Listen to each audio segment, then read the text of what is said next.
रामकृष्ण हरी. आज मराठी भाषा दिवस. लाभले आम्हास भाग्य, बोलतो मराठी, ऐकतो मराठी, लिहितो मराठी.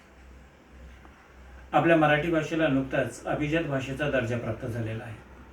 अभिजात भाषा म्हणजेच 1000 वर्षापूर्वीची भाषा.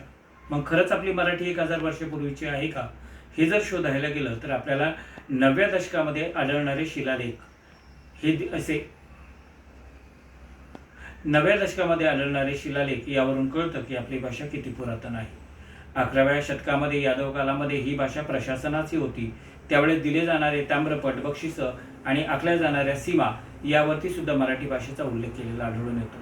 12व्या शतकामध्ये मुकुंदराज यांनी लिहिलेला लीळाचरित्र हा ग्रंथ पहिला मराठीचा साहित्याची भाषा म्हणून गणला गेलेला आहे. संत ज्ञानेश्वरांनी ज्ञानाची भाषा म्हणून या भाषेला महत्त्व प्राप्त करून दिलेलं आहे. परत घेतो. संत ज्ञानेश्वरांनी ज्ञानाची भाषा म्हणून या भाषेला महत्त्व प्राप्त करून दिलेलं आहे. त्यासाठी त्यांनी ज्ञानेश्वरी हा ग्रंथ लिहिला. त्यानंतर ह्या भाषेवरती अनेकांनी अनेक अलंकार चढवले आणि समृद्धीच घेऊन गेले. त्यानंतर आलेल्या सर्व संतांनी मराठी भाषेमध्ये विविध प्रकारचे ग्रंथ लिहिले, साहित्य लिहिले, अभंग लिहिले, गवळणी लिहिल्या, विराणी लिहिल्या आणि या भाषेला अधिकाधिक समृद्ध करण्याचं काम केलं. संत तुकाराम महाराजांनी या भाषेवरती लोकभाषेच्या माध्यमातून लोकांपुढे गाथा हा स्वतःचा ग्रंथ त्यांनी लोकार्पण केला आणि याच भाषेला प्रशासनाची भाषा म्हणून शिवकालामध्ये छत्रपती शिवाजी महाराजांनी आपल्या प्रशासन सेवेमध्ये सामावून घेतलं. अशी ही मराठी भाषा दिवसेंदिवस समृद्ध होत गेली. त्यानंतर आलेल्या सर्व साहित्यिकांनी यामध्ये मोठ्या प्रमाणामध्ये भर घातली.